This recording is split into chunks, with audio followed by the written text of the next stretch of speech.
Good afternoon, everybody. It's Friday afternoon, September 30th. Hard to believe we'll be at the start of October tomorrow. Already a month into the college football season. Week 4 of the NFL started yesterday. Got about 4 or 5 days left in the regular season for Major League Baseball. And welcome to Just Parlays with Chris King. Of course, I'm your host and the talent of the show, Chris King, because as you see, there's nobody else here.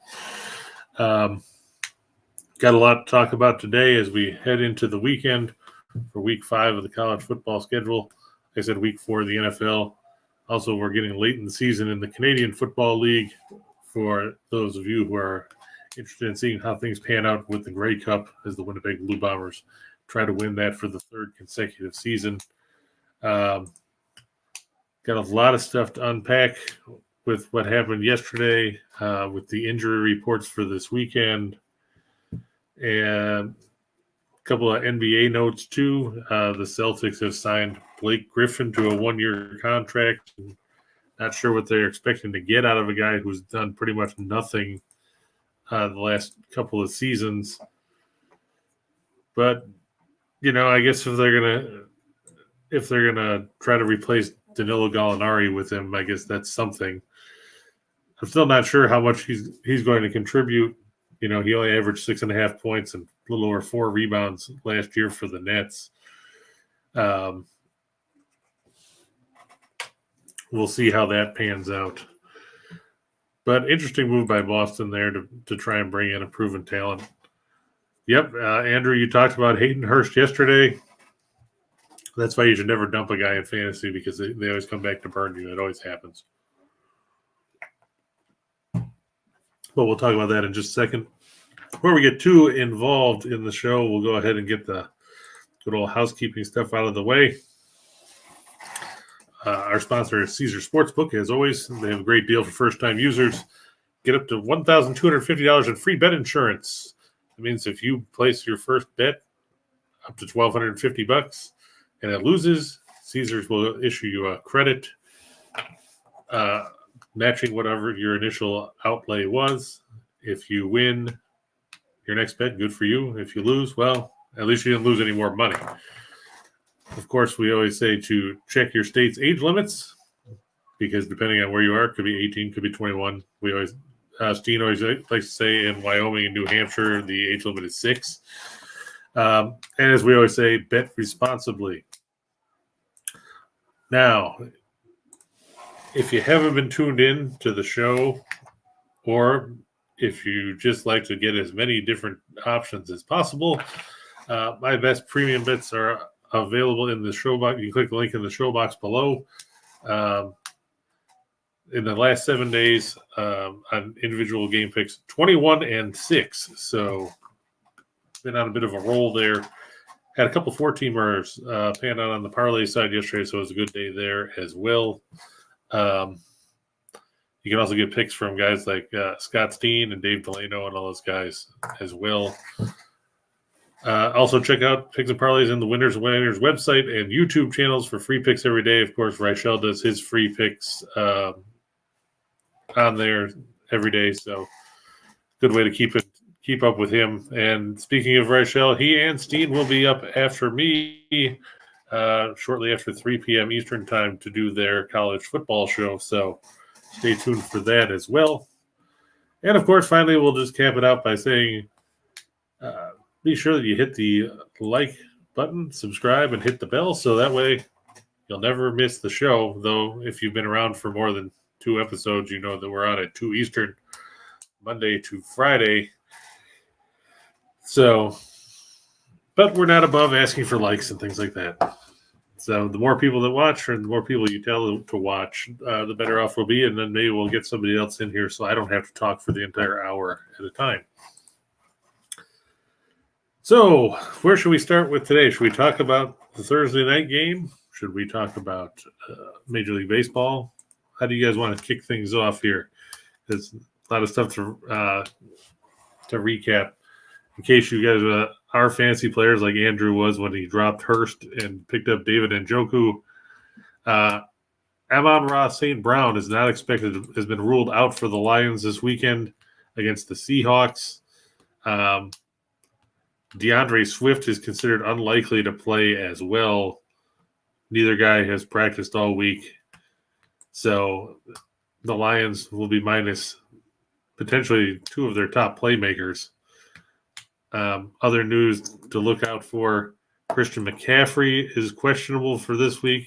He came back and practiced today at a limited capacity. He missed the last 2 days with a quad injury.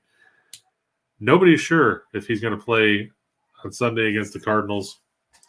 I'll tell you this much, having to hear about the Panthers all the time here because, they're the closest team and they have training camp in Spartanburg at Wofford.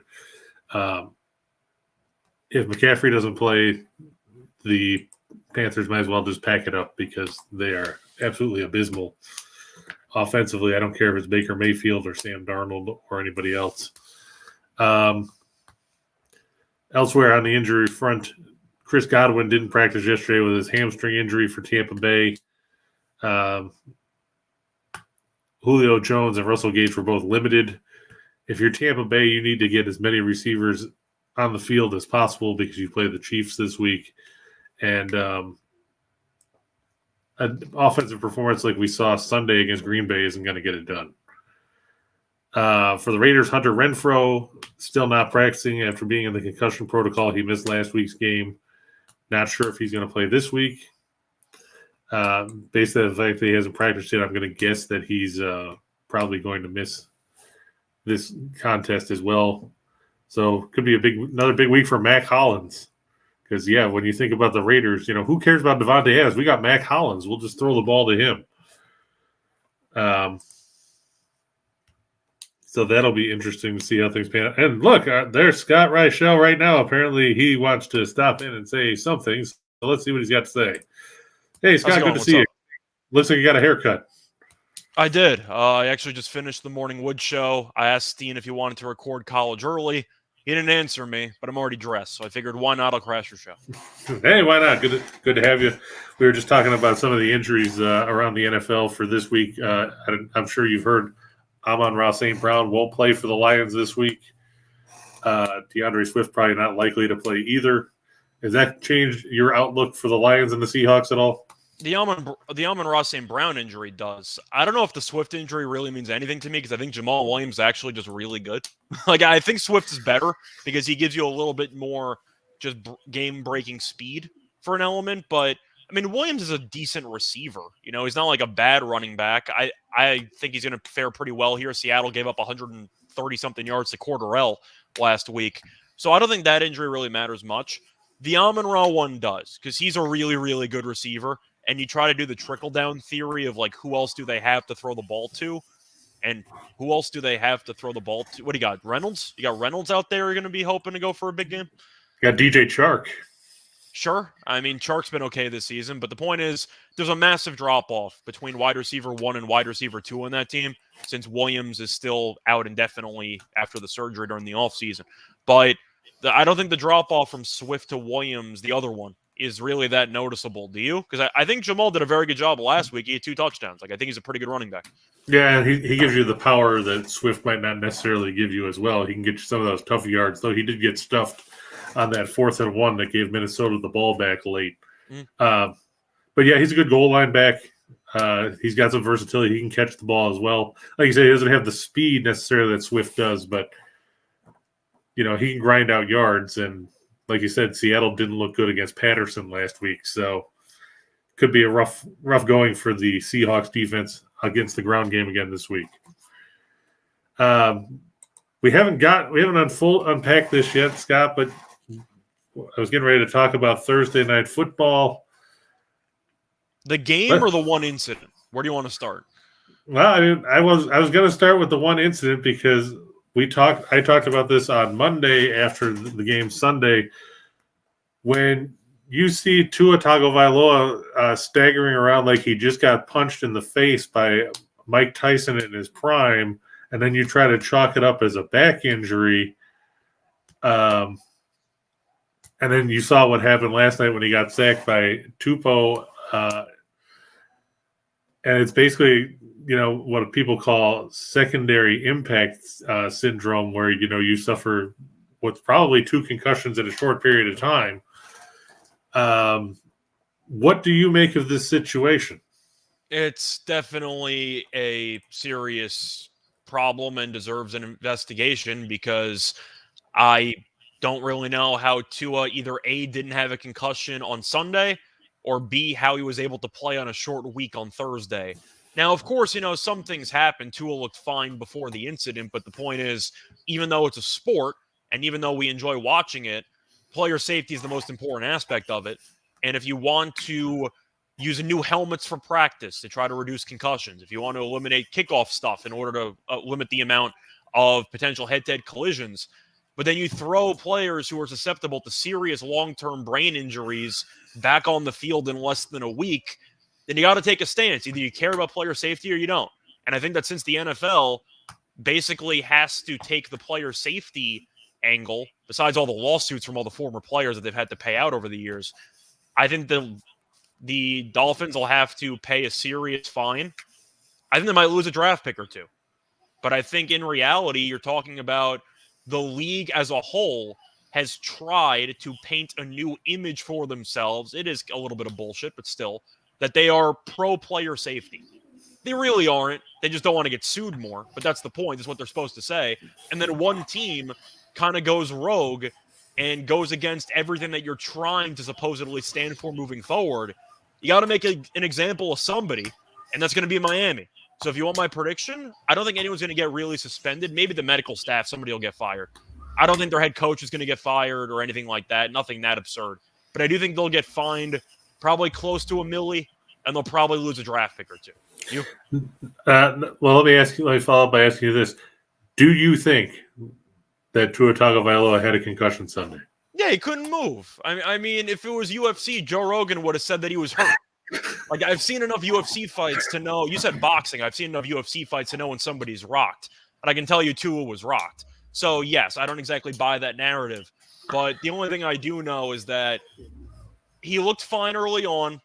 But the point is, you have to try to prepare for the unexpected.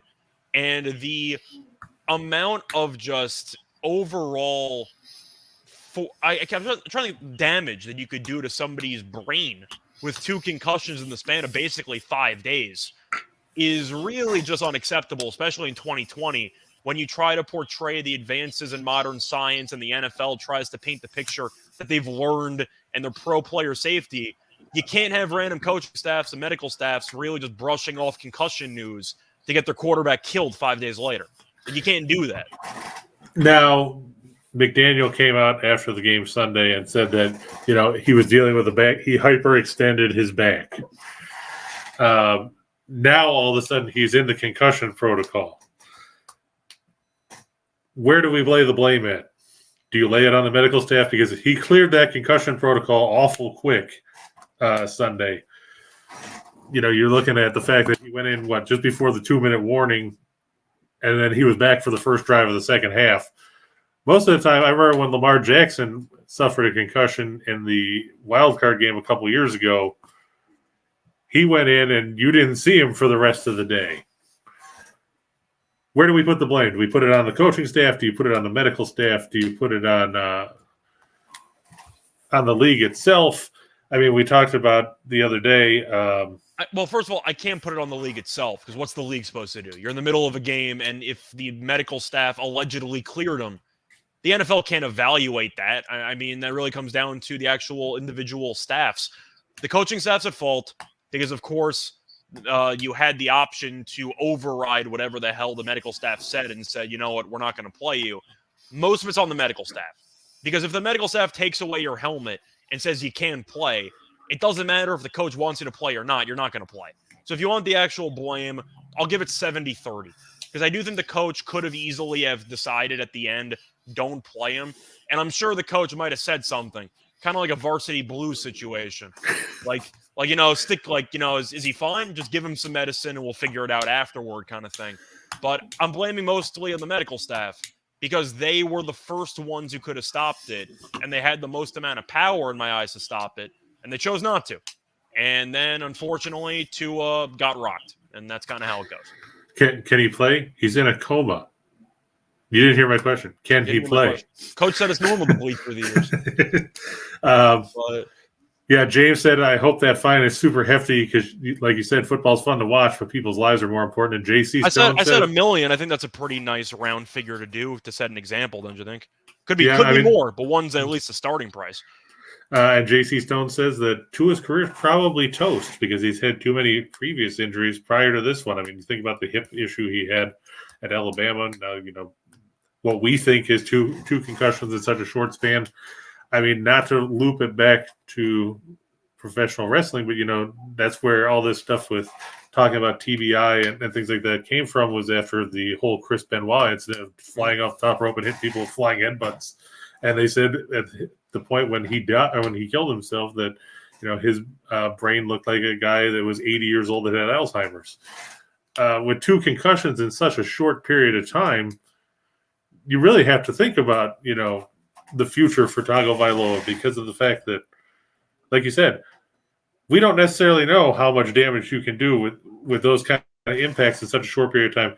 Who says he doesn't come back in 2 weeks and suffers another one? And then what happens? Yeah. So the way that I view Tua, I don't think his career is over. You mentioned the injury concerns. That's why I was never a big fan of him out of college. But the point is, looking at the overall head issues alone, I know they played Thursday. In my eyes, there's a 0% chance he plays next week, because if he does play, everyone's getting fired. There's no chance he's going to play next week.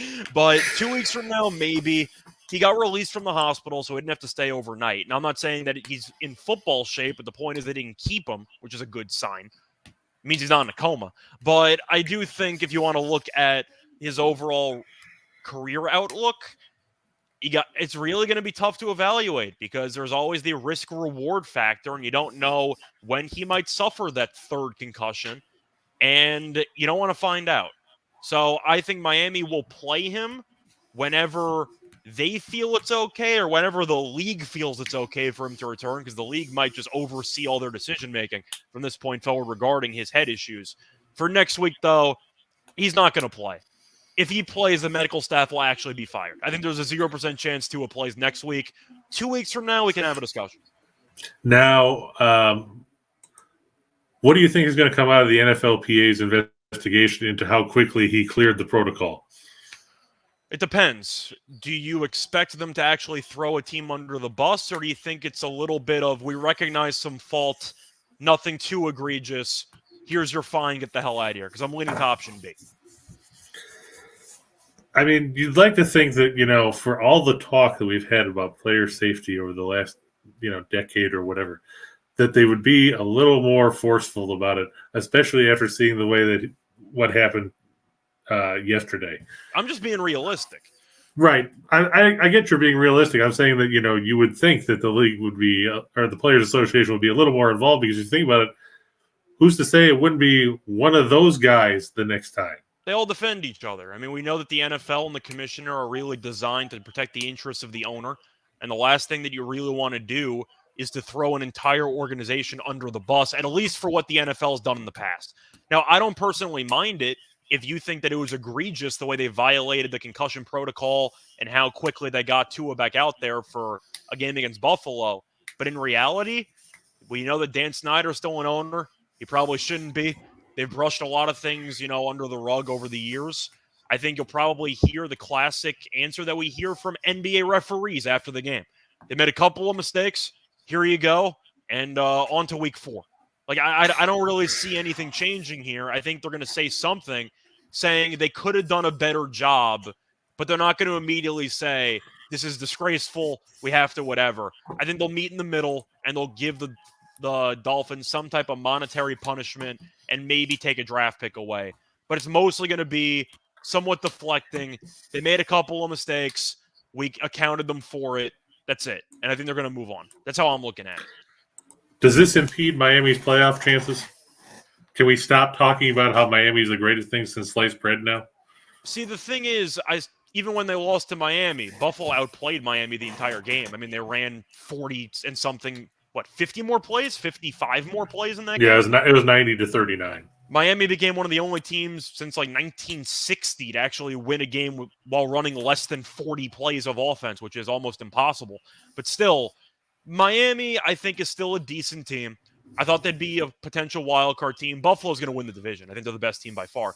But when it comes down to the idea, let's just say that Tua is out for a month. Do I think there's really a big drop off between Tua and Teddy Bridgewater? No. I think Miami will be fine. I don't want to really roast Tua, the guy who's, had a couple concussions, but being honest, I still don't think he's very good. And people kind of came at me after he had his massive fourth quarter against Baltimore. But we've seen him for the majority of his career, and a couple of mediocre quarterbacks have had really good performances. I'm not saying he's Matt Flynn. I'm just saying Matt Flynn had 6 touchdowns in a game. It doesn't mean he was going to be great the rest of his career. I think Tua is a decent game manager quarterback who's slightly below average. And I think that Teddy Bridgewater is kind of the same boat. You? I agree. And a lot of people were roasting Bridgewater yesterday, saying that, he shouldn't be in the league. And he wasn't supposed to play. I mean, like, how much game planning are you actually doing as a backup quarterback? Well, there's that too. But, everybody wants to blame him because they lost. No, you lost because, A, you shouldn't have had Tagovailoa in the field in the first place. B, you couldn't get a stop when it mattered. Yeah, your defense in the second half couldn't stop the pass. I mean, that was really the story the entire final 30 minutes. Any other takeaways that you have from that game? Do we say Cincinnati's back now? I mean, for all the blitzing that Miami did against Buffalo, they didn't seem to do that as much against Cincinnati. Burrow only got sacked once for 6 yards. Were you surprised by that defensive scheme at all? I'm assuming the logic was Cincinnati's offensive line is so bad that we probably don't need to blitz, and they trusted their front four to actually get home. The problem is they put too much faith in their front four because the front four didn't do much. They should have been blitzing, but then you have to worry about chasing one-on-one, and you got to worry about Higgins in one-on-one, and it's really a difficult spot. They should have blitzed anyway because Cincinnati's offensive line's a train wreck. Is Cincinnati back? Depends on what you mean by back. I think they're a playoff team. Are they going to make it back to the Super Bowl? No. I don't think they're a very good team. I'm just saying, are they a better team than what we saw the first 2 weeks of the season? Yeah, they're fine. They couldn't have been much worse than they were the first 2 weeks of the season, but I'm at least pointing out that I think Cincinnati's still a playoff caliber team. I still don't think Zach Taylor can coach. I mean, I'm just being honest. I get they made a Super Bowl and all. I feel like most people, especially who watched the game yesterday, know that Zach Taylor got carried to a Super Bowl by his talent. I don't think he's a great in-game manager, do you? Because I don't think he knows what the hell he's doing. No, the one thing that surprised me yesterday the most was that Cincinnati tried to run the ball as much as they did, because we were talking about it yesterday.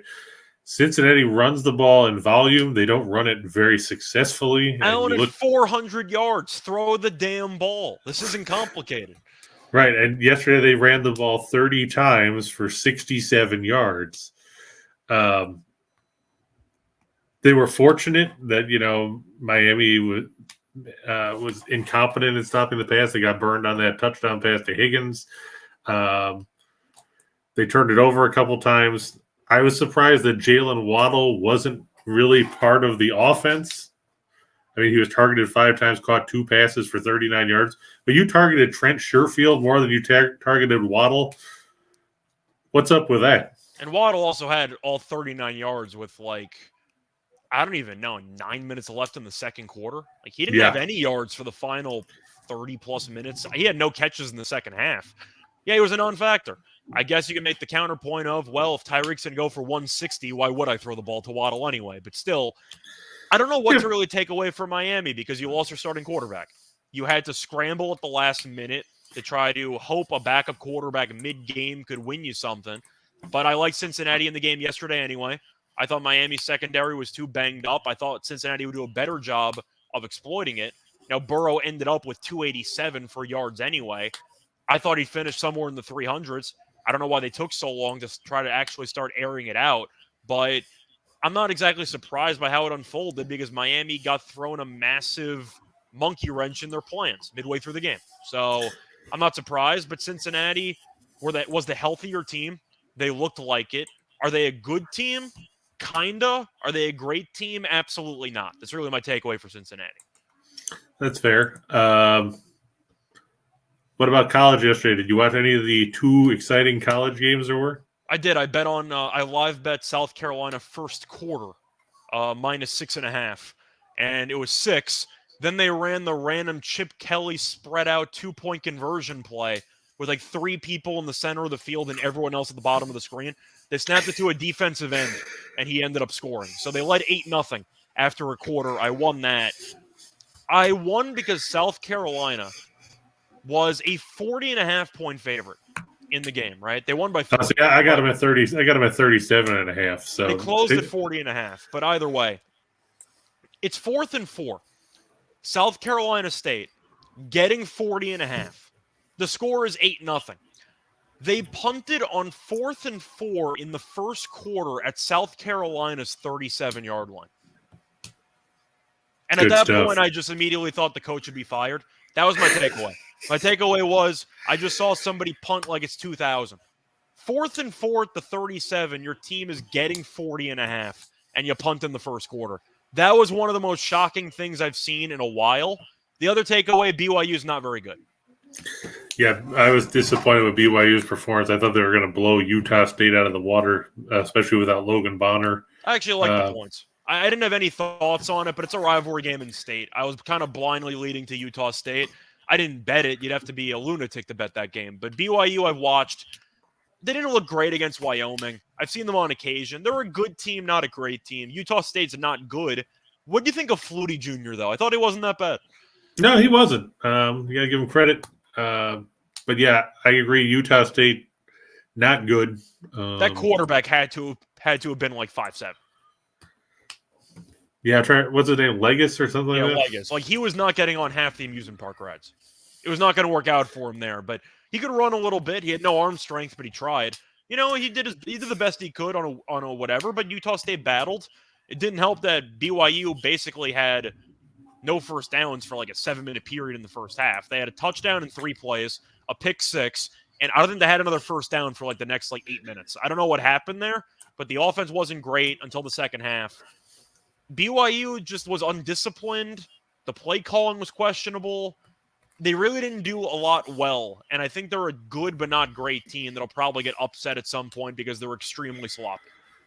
Yeah, they just didn't look – I guess they didn't look motivated because Utah State's been so bad. I mean, we talked about Utah State earlier in the week as well. You know, like we talked about last week, they had a pay game with Weber State, and they paid Weber State to kick the shit out of them.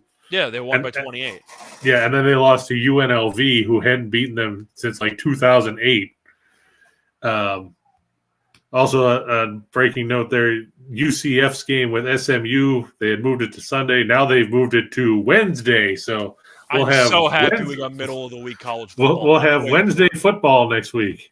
See, the thing about BYU is I don't even know if it was a look ahead or if they weren't motivated or they just decided to try to bully the other team. They got called for 3 unsportsmanlike penalty conduct, 3 unsportsmanlike conduct penalties. Somebody threw a shoe. Who throws a shoe? I mean, who does that? You had a couple of really dumb offside penalties on 3rd and 1 and 4th and 1, and it really just looked like BYU's defense, especially, was just moronic at times, and they were so focused on beating up on a quote unquote little brother that they just decided to shoot themselves in the foot about 5 times in the game. Well, BYU next week goes to South Bend. Well, yeah, next week they go to South Bend Saturday night to face Notre Dame. Then they get a home game with Arkansas. From what I saw from BYU, I know they have a couple extra days of prep. Blindly, I think I like Notre Dame in that game. BYU really did not impress me last night. Do you like BYU against Arkansas with the game being in Provo? That one's interesting. Probably not. I mean, Legis was decent. I think Jefferson could actually put in some work against this team. But BYU defensively really didn't look good. I don't think this team is that special. Now, I really like Hall as a quarterback. I think he's solid. But the defense isn't great. The kicking game's not great either. So I think you're looking at a spot where I like Notre Dame. They got the athletes offensively. They kind of woke up last week. We'll see what happens. But I just think BYU is extremely undisciplined, and that usually comes back to bite you in close games. Yeah, that's unusual for a BYU team. Because they go on mission for 5 years. I think they'd actually, be a little bit more relaxed. But no, they were. My friend made a joke. he thought half the team was on meth last night. You're looking at like the actual photos or the videos of like the linebackers on the sideline. They look jacked up on something. I'll tell you that much. They were bouncing up and down like they had 5 caffeine pills right before the actual game. Looking here, Damian talking about how he likes Washington tonight against UCLA in a battle of unbeaten Pac-12 teams. Do you have what do you make of that game? Parlays or no? I actually like Washington myself. I think Washington's the better team. If you want to follow just basic college football handicapping, it seems like a solid UCLA spot because the line doesn't make any sense. I mean, you got UCLA at home on a Friday. Washington's been the much better team. They played the better competition. UCLA barely beat South Alabama, and that they're only getting 3. I'm not going to play it. I think I'm leaning UCLA on principle, but I have not been impressed with them. I think Washington's actually pretty good. UCLA, they opened as a favorite, and then the line shifted. As it should have, because Washington's been the better team. Yeah. I mean, I see UCLA, sure, they're 4-0, but I looked at who they've beaten, and, they beat Colorado last week. I said it. They barely beat South Alabama. Like, they haven't looked good against anybody. Any of the other games tonight jump out at you? Are you excited about San Diego State, Boise State? Bachmeier entered the portal, so somebody else is behind center. So that's a change. Taylor Green. Yeah, Green is honestly also pretty meh. I thought you were going to say he was green. It's a total of 38, so you're expecting a rock fight. I still like the under. I mean, San Diego State's playing Toledo, and the game's 7-7 in the fourth quarter. I'm not going to take the over in this game. That game ended up 17-14. I see a kind of similar score here. I'll lean to Boise because I really think Burmeister is atrocious, but I'll go with Boise like 20-10. Like I'll lean under there. My favorite play, which I gave it on VSiN a couple nights ago, was the over in the UTSA game. I just see points. That was like 65. UTSA is 8th in the nation in plays per game. They go no huddle. They go up tempo. And Middle Tennessee had 400 passing yards on 16 completions last week against Miami. They get a lot of speed. They're not afraid to chuck it around the parking lot. And UTSA's defense gave up about 27 to Texas Southern. Yep. I don't like the defense there. UTSA offense with Harris is still solid. I like the over. I think you'll see a bunch of points in that game. Well, yeah, I mean, you're talking about a UTSA team that brought back pretty much everybody on offense outside of McCormick. Yeah, and the defense is still the defense. Not very good, but they force a couple turnovers, which is enough to win. But I like the offense. I like the pace in Middle Tennessee. You could argue for a letdown spot at home, but I like the offense. I think they'll be able to move the ball. The other 2 games tonight, Tulane and Houston. That's a really tough game to evaluate for me because I don't know what to think of either team. Is Tulane actually decent, or was Kent State just looking ahead to Oklahoma? Yeah, I think Kansas State was looking ahead because you turned around and lost then to Southern Miss. That's what I'm saying. I don't think Tulane's very good. I just think that they caught Kansas State in the right spot. And Houston, like you said, it's hard to figure out what's up with them too because they're 2-2. They lost. Their losses aren't that bad apparently because Kansas is actually decent, and they lost to Texas Tech. Yeah, I was going to say they lost Texas Tech. Texas Tech beat Texas. That might be a decent team, but they beat UTSA on the road. It's almost impossible to beat UTSA at home. So I don't think Houston's bad. The issue is Holgerson's teams never play any defense, and it looks like a classic Houston. It looks like a classic Holgerson defense. Last year they were randomly good. I don't know why, but this year they're not a good defensive team. Last year they were good because of their front 4 because they were in the top 5 of the country. They got most of the front 4 back, and they just haven't been as good this year. Well, they're due. Yeah. Mm-hmm. And the other game, I'm sure that you're just waiting to tune in for. I'm leaning Houston, by the way, just for the record. I'll lean Houston. I still think Tune's a decent college quarterback. The defense, they're just more talented than Tulane. Tulane's not a bad team. I just think that the Kansas State win over Oklahoma boosts their stock for some reason, when in reality, Kansas State was clearly looking past them. Yeah, I like Houston as well. Bill was asking Tulane or Houston to take the points or not. It's only 2.5. I think I went with Houston myself. I don't think I'm going to bet it, but I think Houston's more talented.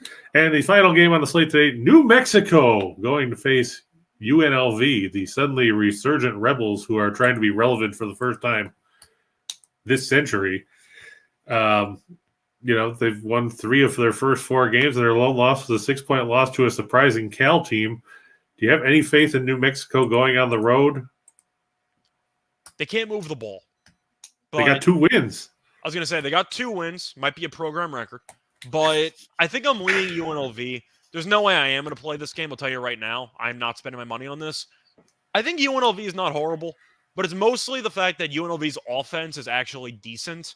And New Mexico's offense is not. Now, New Mexico played against some decent defenses. But I think I'm leaning UNLV. But there's no chance I'm going to play it. Doug Brumfield's done a really good job running that offense. He's decent. It's scary, isn't it? Yeah, but I mean, I've watched him a bit. I don't think he's that bad, but you look at New Mexico, they had a couple of big touchdown runs against Boise at the end of that game. They did nothing for about 3 quarters offensively. They're really, really bad offensively. I'll lean UNLV. I don't feel great, but I'll lean to it. Any games this weekend that you're looking forward to?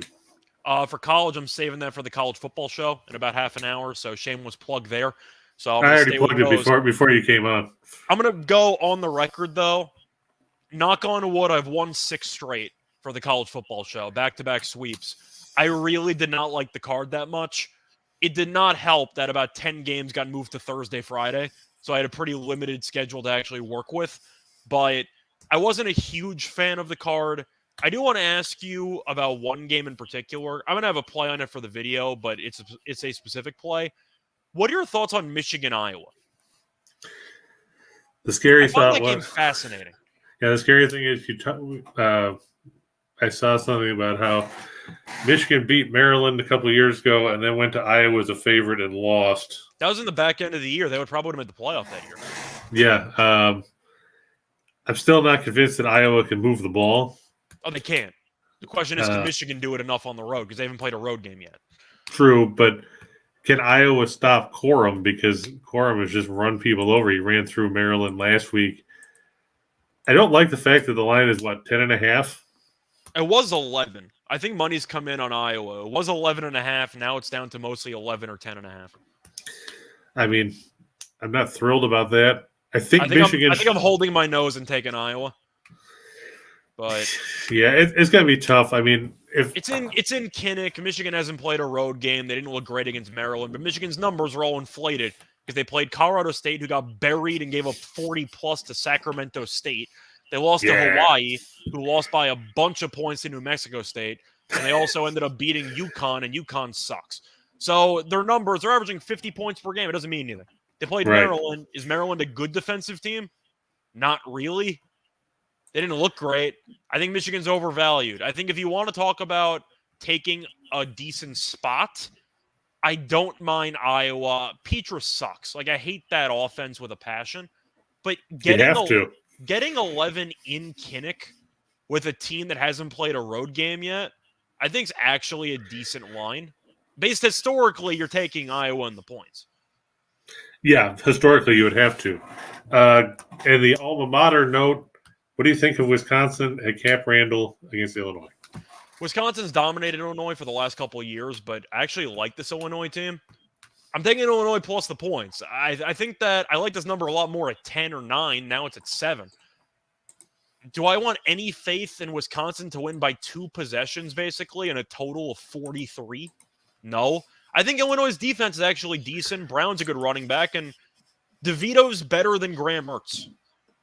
So if you want to give me 7 points with the better quarterback and a decent defense, we saw Wisconsin lose to Washington State at home 17-14.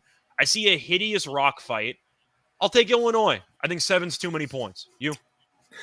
I like Illinois. Both teams are coming off a bye, too. Well, no, they're not. I'm sorry. They're coming off. Wisconsin basically had a bye because they didn't show up for the game, but they got killed by Ohio State. Yeah, and Illinois beat Chattanooga. That was on Thursday night. That's why I looked at it as a bye because they had a couple extra days. They had a couple extra days of prep, which I think is important. And like you said, I don't trust Graham Mertz. I'm guessing you're going to see a lot of Braylon Allen. You should, but I think you're going to see Brown as well. But both defenses are solid. I think Wisconsin's defense is not as good as it has been in years past. It's still a solid unit. Leonard's still a great defensive coordinator. He should be the head coach. I think Paul Chryst is just a terrible head coach. But I do think the defense is not as good as people think it is. I think Illinois' defense is underrated. Yeah, currently sixth in the nation in total defense, 241.3 yards a game. And the one time they struggled was against Basilak, who threw for 300 and change. Mertz is not thrown for 300 and change. Would you say Mertz could throw for 250? It's possible if he does, they'll win the game, but I don't see it. Illinois, I know that Virginia's not a good team, and Armstrong has kind of been a mess this season at quarterback, but they shut him down. They gave up 3 points to Virginia. I think Illinois' defense is good, but if you're expecting a rock fight, I'll take a touchdown with the underdog. Yeah, I think you'd have to. Nathan on baseball says, and Alec Manoa we trust.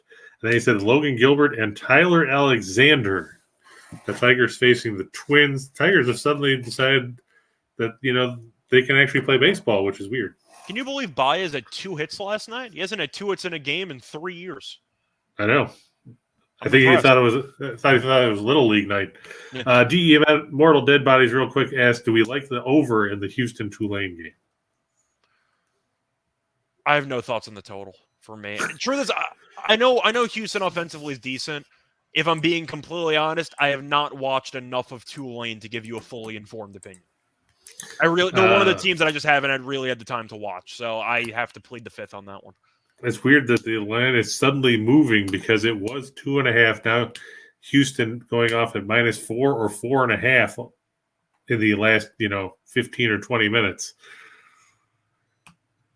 Any concern about that?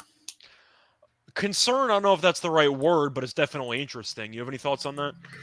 I'm surprised. I'm not sure exactly what it is. I only see one guy on the injury report for Tulane, and that's Carroll, and he was questionable, and he doesn't play much anyway.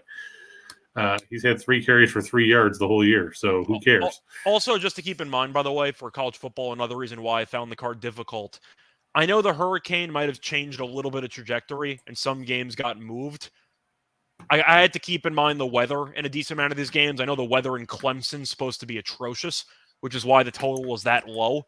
So that was another variable I had to account for when there's a tropical storm or a hurricane happening on one side of the country. I got to factor that into the football totals and the actual spreads because I don't want to lay 20 points when it might be a monsoon outside. So there are other variables, but my advice to some of you, keep in mind the weather because you might be running into an accidental storm where the totals dropped like 8 points, but it's for good reason. Well, the fun part is that from what it sounds like, and Clemson is about half an hour from here, most of that weather is going to stay east of here towards Columbia. So it's not actually going to be as bad as they were projecting. I mean, we might get some rain, but we're not going to get the winds and everything else. Yeah. I like the over in that game initially, but then I checked the weather, and it's like, well, it might be a little bit iffy. I'd still lean to the over, but that's my point. The fact that totals seem extremely low, or maybe lower than they should be, especially with how Clemson and Wake Forest got into it last week in a shootout. Just keep in mind the weather. That's kind of my tip for the weekend. Yeah, and then JC Stone wanted to know why Arizona's favored by 17 against Colorado. Have you watched Colorado? Yeah, that's what I was going to say. I mean, they've been awful.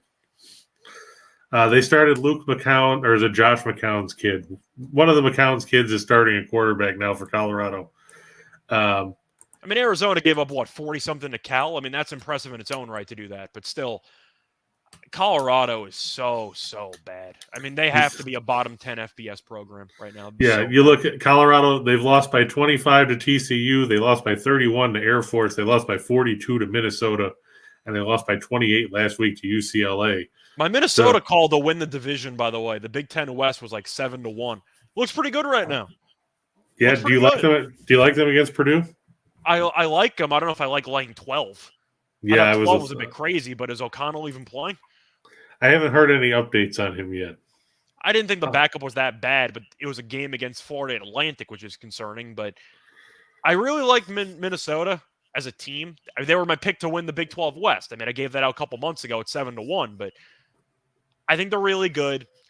I do wonder, though, if their secondary will hold up against O'Connell and against all the receivers they have. Because you're looking at who they played against. Michigan State might just be bad. That is a possibility. They killed Akron. They won a couple games early in the year against nobodies. Michigan State might be rough, so I don't really know what to think of for that game. Brock Thompson is out for Purdue. So is King DeRue, the running back. Okay. I mean, Thompson hasn't done anything this year anyway. Yeah, Canyon is questionable. So as you've seen, O'Connell is still listed as questionable with the ever popular undisclosed. Okay, my favorite. Yeah, It's like hockey, lower body injury, anything from the bottom half. Anything. he's hurt. He's hurt. That's all you need to know. Yep. All right, now that we've covered all that, just a quick look at the baseball scoreboard. The Phillies up on the Nationals 2-0 in game one of that doubleheader. It was Bailey Falter and Eric Fetty. They're actually winning a game? Yeah, well, it's early yet. It's only the top of the sixth. I'm saying they apparently want the wild card spot today? Okay, cool. Well, I guess it's because they're facing Washington. And the Reds up 1-0 in the bottom of the second at Wrigley Field. Graham Ashcraft going in that one for the Reds against Adrian Sampson. So, yeah, the exciting stuff there. With that said, we can now move on to the parlay section of the show. Well, the point is, since you're going to read off the parlays, if you want, I could head out while you do all the reading. Oh, no, that's cool. I mean, if you want to hang out and talk, you can. Yeah, I'll chill. All good. Going to start with the Astros over the Rays. It's going to be Framber Valdez against Drew Rasmussen. We just saw Tampa Bay do nothing offensively, Scott, against Cleveland. Do you see them doing anything against Houston? The question is motivation. I mean, what the hell is Houston playing for? I mean, Tampa's playing for seeding, but it hasn't mattered because Tampa and Guardians aren't playing for anything either. And Tampa struggled in that series too. The thing is, Tampa overachieved with the lack of overall talent that they have on their roster. But at the same point, you look at Tampa recently, they really have not been very good. So True. Do you think they've crashed back down to earth? Because it feels that way. Yeah, I think reality's starting to set in, They're going to make the playoffs, but still. Yeah, well, we're at the point where pretty much everyone makes the playoffs, it seems. I'm saying Baltimore's not going to catch them or anything, so Tampa's going to make the playoffs, but they're definitely not putting their best foot forward entering the postseason. Speaking of Baltimore, do you like the Yankees over them tonight with Herman going against Lyles? Yeah, I think I have to. The Yankees have been playing very good baseball. They're actually hitting the ball for once, which is nice. Lyles gives up a ton of home runs. Just a piece of advice for all of you. Don't bet Judge to homer in every game. You're just going to lose money nonstop. Bet the walks, for most plate appearances. You can probably get a decent price. But Lyles gives up a bunch of home runs, so it's doable. The thing is, Baltimore's technically alive for the playoffs. Barely. They're kind of they're on life support. I think Seattle's extra inning win yesterday basically killed them, if I'm being completely honest with you. I think that was really the nail in the coffin for Baltimore. But I'm going to go with the Yankees. They're very, very good at home. They're like 30 games over at home. Baltimore's a good team. It's a good story, but they don't have enough. And I think the Yankees are the better team, and they have the better pitcher. So I'm going with the Yankees. Do you agree, though? It felt like Seattle pulling that one out, the roller coaster game, was really just the game to put the race on ice. Yeah, because, now they're 5 games behind Tampa Bay with 6 to go. Seattle's jumped into the second wild card spot because they have 1 game in hand on Tampa Bay. Yeah, Seattle's magic number now is 1, which means Tampa's magic number is basically 2. Right. I think Baltimore isn't officially dead to rights, but I think they're dead to rights. Yeah. That Seattle game was wild yesterday. On the plus side, we did have Marcus Semien on the Shot in the Dark segment, and of course, he homered twice. I had the over 7 as my play of the day. 7. It was Gray against Gonzalez. They put the total at 7. It cashed in 3 innings. Yeah, somebody was on drugs there. 7. Like, what are you, out of your mind? Yeah, and we talked about San Diego State, Boise State being a rock fight. I don't think I had it at 39. I guess it's still trending downward from what you said. It's at 38 or 38 and a half. The bottom one's a correlated one. I like the Padres over the White Sox. San Diego's still trying to lock in so they can have, home field advantage in the wild card round. It's so funny, though. The Padres just cannot beat the Dodgers, at all. Well, but fortunately here they get the White Sox. What were they this season against the Dodgers, though? 5-14? Something like that. It was rough. And, they didn't start Manaea because, he's been awful against the Dodgers this season. Had the ERA over 14. Dodgers ended up opening with Gratterall, who wasn't good either, but it didn't matter anyway. They broke through against the bullpen, technically, for San Diego, but they're going to get into the playoffs, too. San Diego's kind of reminding me of Tampa. They're a lot more talented, and they pay a lot more money, but the idea, they'll make the playoffs, but you don't expect them to do anything in the playoffs. Right. To your point about San Diego against the Dodgers, 5-14. They are outscored 109-47. You get outscored by 62 runs. I mean, that's just rough. But I mean, you can say the same thing about the Phillies. The Phillies were 0-6 against the Cubs. Yeah. Nathan said he lost his 5-teamer yesterday. He had 4 out of 5. Had the Dodgers in the first 5 on the money line yesterday, and they trailed 2-1. Painful. Padres over the White Sox correlated with Darvish over 6.5 strikeouts. Are you surprised you can get plus money on Darvish to get 7 whiffs against the White Sox team that punted the season a couple weeks ago? Well, Chicago finally won a game, so congrats. I believe they snapped their losing streak, which was, a huge achievement for them. I feel like the Padres definitely have the much better pitcher on the mound. I like Darvish in general, but the White Sox have nothing to play for. They just want the season to end. That was probably my biggest victory during the offseason. It was either Gallo under 93.5 RBIs, which was one of the funniest lines ever set, and I am set to make about $1,000 from that. Or it was the White Sox win total under like 93.5. But I was all over both of them. They've been really, really funny to win with. I'll tell you that much, because damn, people were so wrong about the White Sox. I solely faded them because of La Russa, and I felt like a genius for the entire year. Well, there you go. Scott Reichel, resident genius. Just saying. La Russa, you can't even blame La Russa anymore. The team's just bad. Yeah. Takes its 4 for the show here. The Angels over the Rangers. Like you said, Scott, the Rangers lost that game yesterday where it looked like they were playing home run derby on a wiffle ball field. Yes, it did. Reed Detmer's going against Glenn Otto, and we've talked a bunch about Glenn Otto over the course of the last few months. I don't mind Otto. He's actually been okay for the last couple months. But do you trust him here with the Rangers having nothing to play for and the Angels suddenly thinking, hey, the season started? Well, I was going to say, I mean, the Angels have played a little bit better lately, but the argument is they're both playing for nothing. Otto's been okay.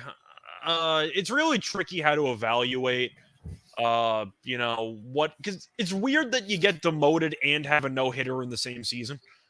It's pretty tough to fully evaluate them, but I don't mind it. I think I would lean to Texas just based on the line alone. Maybe I just don't want to lay 152 with the Angels bullpen, which almost blew a 4-run lead in the 9th inning last night. Well, don't get me started about that, because I had the Giants as my play of the day, and they were up 6-0 in the 9th before they went to the bullpen, and then, gave up 4 in the 9th and had a runner on third before they finally got out of it. I was going for the sweep and total chaos, and the one pick I lost was the under 7.5 in that Giants game. Well, there you go. So you hate the Giants bullpen too. It was painful. It was really, really painful. But either way, I was going for a sweep. I went 2-1 instead. Game that doesn't matter. The Royals over the Guardians. I like Brady Singer better than I like Savale. And like we said, Cleveland has nothing to play for. I'm going with the first 5 in that one instead of the full game, because at least I know for a fact that Cleveland's bullpen's a lot better than Kansas City's. This is also true. So I'll go first 5 for the Royals. The Cougars over the Green Wave. We talked about that a few minutes ago. Tulane is who we thought they were. Yeah, they're probably going to win, 5 games? Yeah, maybe. Maybe 6 because they beat Kansas State, but yeah, give or take. And the Diamondbacks over the Giants. This game's at Oracle Park, but it's Merrill Kelly against Alex Cobb. They also burned half the bullpen in the 9th inning yesterday, so I don't mind it. There's that too. They had to bring in Doval. I mean, you're up 6 runs in the 9th. You figure your closer is going to be safe, and he's not. So you have to wonder how many arms they got ready in the bullpen. Matt asked, do we have any Talladega bets this weekend? Did you look at NASCAR at all? I haven't looked at NASCAR since we stopped doing the show, if I'm being honest. There you go. I know Bubba Wallace won a couple weeks ago. I don't know what race. What did he win? Bristol? Might have been. I don't know. Point is, no, once we stopped doing the show, I kind of stopped following.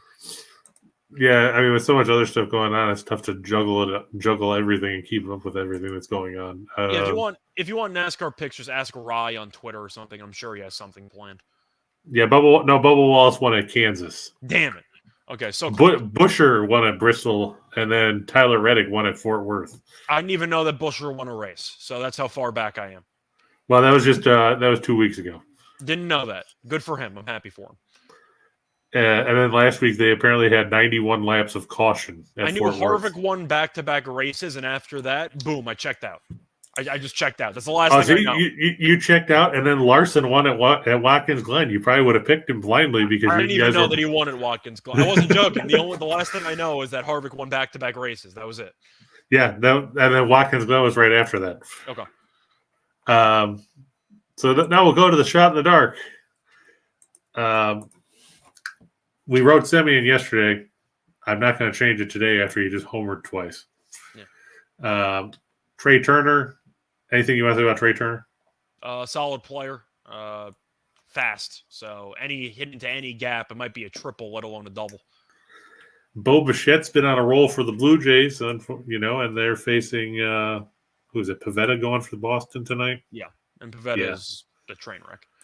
Yeah, he had that good stretch for about 6 weeks. It was a start of the year. If you really toss out his first 5 or 6 starts, he's been terrible. But didn't he start the year off 5-1 or 6-1 or something? No, I think Pivetta started off 0-4, and then he got hot. Flipping it? Okay. It might have been a year prior. Pivetta's a very, very streaky pitcher. But I thought he was decent. He was definitely decent at some point, and then everything hit the fan. Yeah, I'm just I got his numbers here because I was looking at it. Pivetta started the year 0-4. He was 0-4. My bad. Yeah, on May 1st, his ERA was 7.84. Then he won 8 of the next 9 decisions, and he was 8-5. All right. Yeah. So, and he had his ERA down to 3.25. And then he started 0-4. His ERA was 7.84, and then it went down 4.5 basically full points as he won 8 of 9 decisions, and then he went back to being terrible. So yeah, and he's 2-6 since. Yeah, he's rough. I don't like him against Manoah. I don't either. And Toronto's still playing for seeding. Yep. Some guy named Trout. Ever heard of him? Yeah, pretty good. Yeah, I don't need to tell anybody to take the Dodgers at minus 6,312 with Chad Kuhl going against Kershaw. JC Stone wants to know if you have a favorite pick for UFC. UFC, truth is I haven't really looked at yet. I might make a UFC video. Truth is, I like to stick with what works. If baseball wins again, then I'm going to do another baseball play for tomorrow because so far we're undefeated on baseball this week. If it loses, then we can have a conversation, but I'm not really sure yet. Are you the same way? It's different because you do parlays, but I'm the kind of guy who if I win in a sport for X amount of days, I'll keep riding the sport until I lose. Oh, yeah, I understand that completely. So far I'm undefeated in baseball this week, so I'm not going to reinvent the wheel. Did you not do tennis then earlier in the week? Because you're talking you might do tennis Monday. I did not. I ended up doing baseball. I forgot what the hell I picked, but it ended up winning. Okay, now the Marlins over the Brewers. We talked about the Phillies actually winning a game or leading a game right now. Milwaukee led after 7 innings yesterday and probably gave up a grand slam in the 8th to lose because they put Freddie Peralta in the bullpen. The pitching matchup, Scott, Alcantara and Corbin Burns. I like Alcantara more than Burns. Burns really hasn't been as amazing as people think for the last couple months. Really, since the All-Star break, he's kind of been good, not great. I would agree with that, and I just don't. I also, they set Corbin Burns' strikeout prop at 8.5. That's a little too high for me. Yeah, he's averaged 6.2 in his last 10 starts, and 14 of those came in the one start against the Giants. Yeah.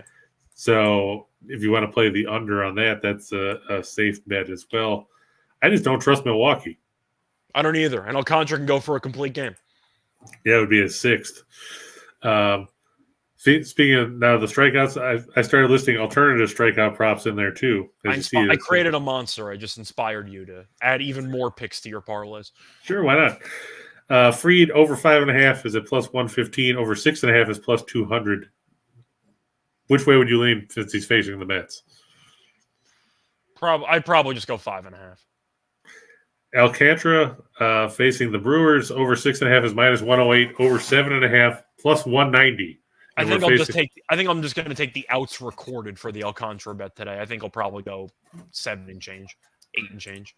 I wonder what I got to see what the number was for that. I got to assume it's going to be, if I had to guess, 6 2/3. Yep, so, over 20.5 minus 105. Nailed it. I'll take the over. I think he goes over 7. Framber Valdez over 6.5 strikeouts plus 142. Over 7.5 is plus 280. Then you got Logan Gilbert against the A's. Over 6.5 plus 134. Over 7.5 plus 265. Let's face it, Oakland does not really scare anybody with their lineup. Did you like the guarantee from Cervase in the post-game presser last night? No, what did he say? I missed it. So they won via walk-off, and they were talking about the playoffs, and they kept talking about the drought. You know, you got to end the drought. It's been 20-something years. You got to end the drought. And he basically said, we're trying to win a World Series. We don't give a damn about the drought. We're trying to win it all. And then he said at the end of the press conference, I guarantee you we're clinching tomorrow, referring to tonight. So we got a manager guarantee game against Oakland. Now, I don't know if it means Ken Waldichuk going against Gilbert. I'm going to say, I don't know if it means anything if you're minus 200 or minus 300 favorites and you're guaranteeing a win, but the manager said they're going to wrap it up. If you want an angle, you can take the guarantee angle if you want to take Seattle. True. Seattle, by the way, on the money line, between minus 230 and minus 250. I don't mind the run line. I mean, yeah, lowest on the run line is plus 100. It bounces up to as high as minus 108, depending. Let's just say that they called up all the Yankee prospects from that Montes trade. Sears has looked good.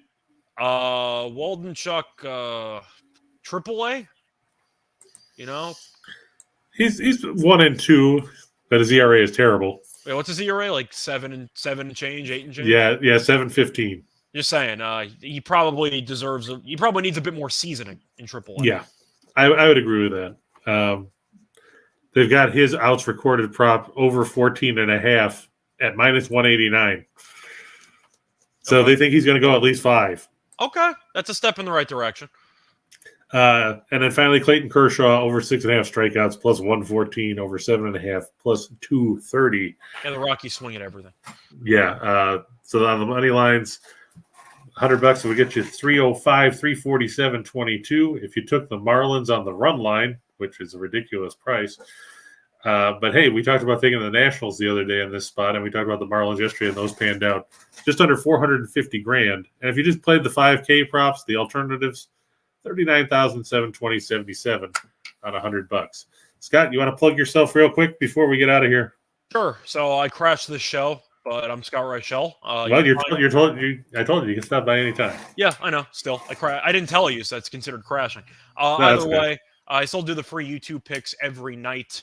So that was so far going well this past week. Hopefully we end up sweeping the weekdays.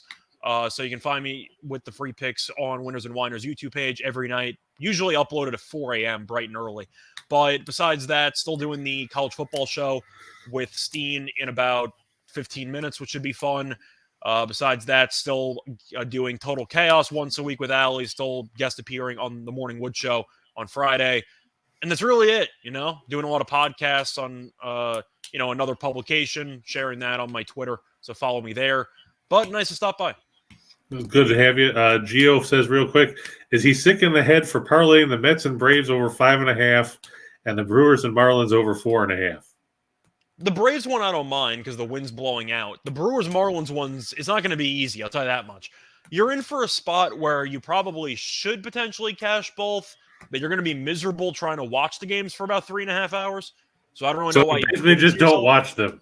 You increase the amount of torture for yourself, but the Brewers one's going to be dicey because there is a chance that Alcantara or Burns or both just go lights out and you get yourself a 3-1 final. That is possible, but on the flip side, like we said, Burns hasn't been as good as one was expected. I don't mind the over in that Braves game, though. I get DeGrom's great. He still gives up some home runs. The wind's blowing out. Both offenses are good. I like the over there.